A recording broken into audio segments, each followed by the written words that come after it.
Davante Lewis.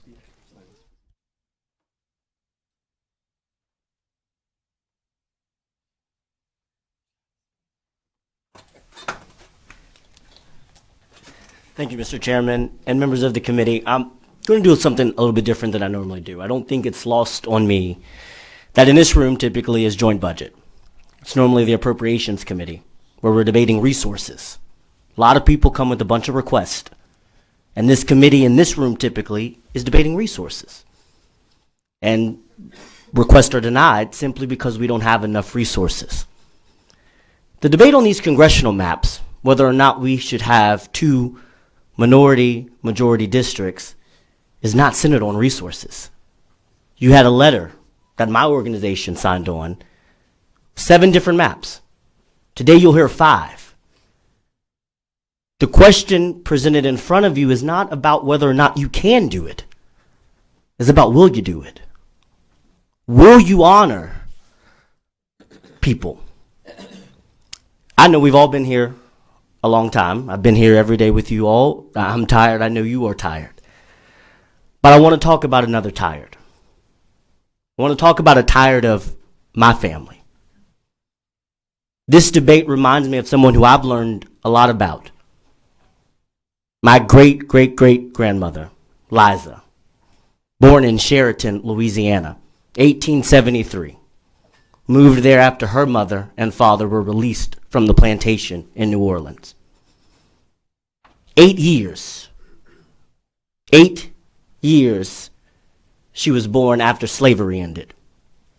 My great-great-grandmother, known as Alberta, better known as Ma, was born in 1901.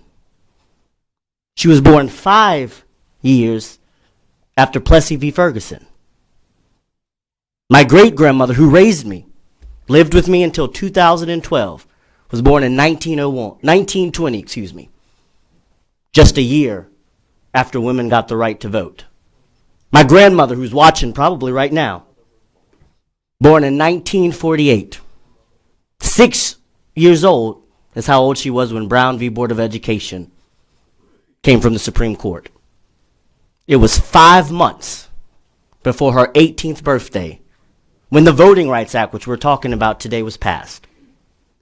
My mother was 5 years old before Louisiana finally desegregated every school in 1976. That's 149 years from the date my great-great-grandmother was born to this very moment. She had a letter that is passed down in our family that she asked her mother. And it was, did they see you? Did they hear you? Did they value you? 149 years, I'm asking that same question. Do you see me? Do you hear me? Do you value me? This is not about resources. The Voting Rights Act came because you didn't value people that look like me. You didn't see me. So the semantics that we argue about whether or not it complies with VRA or not is irrelevant. Because the reason it came is because people who sat in your shoes chose not to do the right thing. This is a choice that we have. This is not about partisanship politics. It's not about whether or not I can win another election. It's not about whether or not I'm going against the speaker or I'm standing with the governor. It's about, do you value people who live in this state? Do you value that 149-year legacy that I'm carrying right now?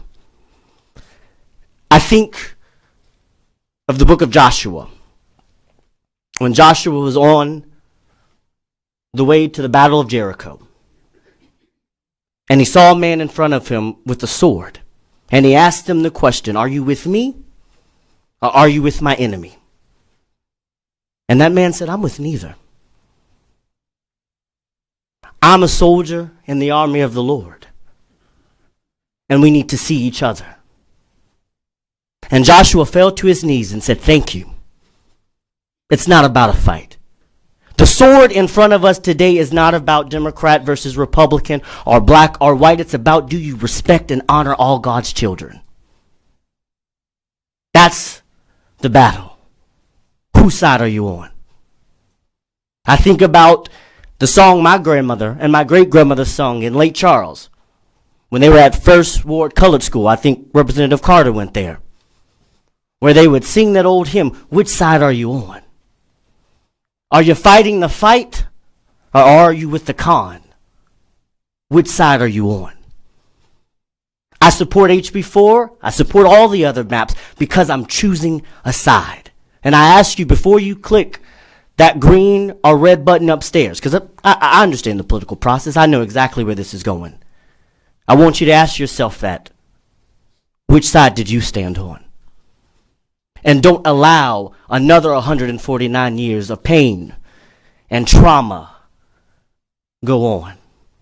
Which side will this committee be on? Which side will this legislature be on? Which side will this governor be on?